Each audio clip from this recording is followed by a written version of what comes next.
suspected chemical leaking could be SO2, sulfur dioxide. Alert 1 mile radius shelter in place. In the meantime, I need you to contact the schools within half a mile. Advise us to not release students yet until they hear from us.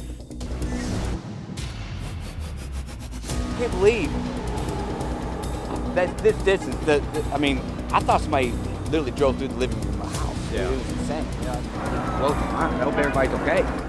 Have you ever seen anything like that? About 20 years ago, it blew up again. The guy was killed. What's going through your head kind of going through this a second time? I'm scared. I don't know what was it? I didn't know what it was. I was scared to death. And I don't know, I think I just went to shock. I really don't know. A massive explosion on Payne Street around 3 this afternoon sent the area into chaos. You can see the force of the blast and the aftermath with the Givaudan Sense Color plant blown apart. People were cleared for 2 blocks surrounding the plant, and a 1-mile shelter-in-place order was in effect until about 4:30 this afternoon. Our Richard Essex was one of the first reporters on the scene, and he has been following this story throughout the night. Richard? Well, let's give you a good look at what this facility looks like right now. There's that facility right behind me, and it looks like about 150 yards of that building has been completely destroyed. I was talking to a fellow that lives right behind here, and he said a pipe went right through the wall of his son's bedroom, and a boiler from inside of that building, and we don't know how big these boilers are, went from that building all the way over the house and landed in the street, tearing up part of the street over there. Now, the fire department tells us that there were 12 people in this facility that were taken to the hospital, 2 of them in critical condition. Now, when I got here, there was a wave of ambulances that left the Clifton neighborhood, one after another headed towards the hospital. The fire chief told us that they had to rescue at least 1 person that was trapped in the debris. For many of you, you have seen these pictures of this explosion several times today, but for those that live in this neighborhood, this is a new reality, a burnout shell of a building.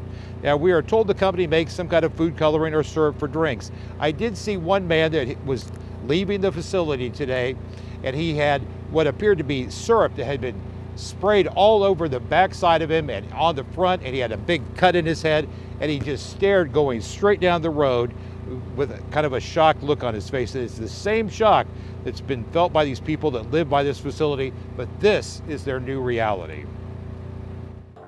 You okay? Not really. I'm really worried about a lot of us, and I know a lot of us have not really ever really liked that factory being there, so I think this kind of goes to show, you know, why. Has it been there for a long time? Yeah, apparently it's been there for many, many years, and I heard from my neighbor actually that this had happened once. Now, the company has not released the names of the employees that were injured, and they have not really said anything to any of us on what might have caused this explosion or some of the gas that we were smelling throughout the day. When I was out here from about 3:30 till almost 7 o'clock this afternoon, there was an odor of kind of an ammonia type odor that just permeated the entire area. And throughout the day, it kind of got heavier and heavier, and it came in waves. You could taste it, you could feel it, and then it was gone. And it was an unsettling experience out here. Gil? It was gone, so you do not smell it now, Richard? Not right now, and we are probably 200 yards or so from the facility, and we have seen that, you know, as you can see, the fire department is out here. They still have several people out here. There appears to be some kind of smoke from that side of the building. We don't know if it's from one of the fire engines or if it's a generator that they have over there. They have illuminated the building, and we've been seeing what appears to be people inside of that building, or at least close to it, with flashlights, kind of like they're looking at the structure, maybe looking for people that may still be inside of that building. But we know the fire department has several people out here still doing an assessment of that building to see how structurally sound or unsound that it is. Yeah, we tried to press the city and follow up when our crews out there had said that they were still smelling some kind of chemically or gas-like odor in the air. Originally, during the city's first press briefing this afternoon, they said there would be a follow-up tonight. That follow-up only came in the form of a press release, not a question and answer session. I texted back to a city spokesperson asking, hey, what about the smell? And they doubled down saying that there are no dangerous levels of anything in the air from this explosion today. All right, Richard, thank you for your reporting this tonight and this afternoon. And as he mentioned, at least 12 people were hurt in the blast. At last check, 2 of them were in critical condition at U of L Hospital. Doctors tell us they are treating a wide range of injuries. We saw a little bit of everything today from all the patients. There were a fair amount of burn injuries, a pretty significant amount of blast injuries as well, from the penetrating and blunt injuries from the force of the explosion, as well as some crush injuries where some debris had fallen on the patients.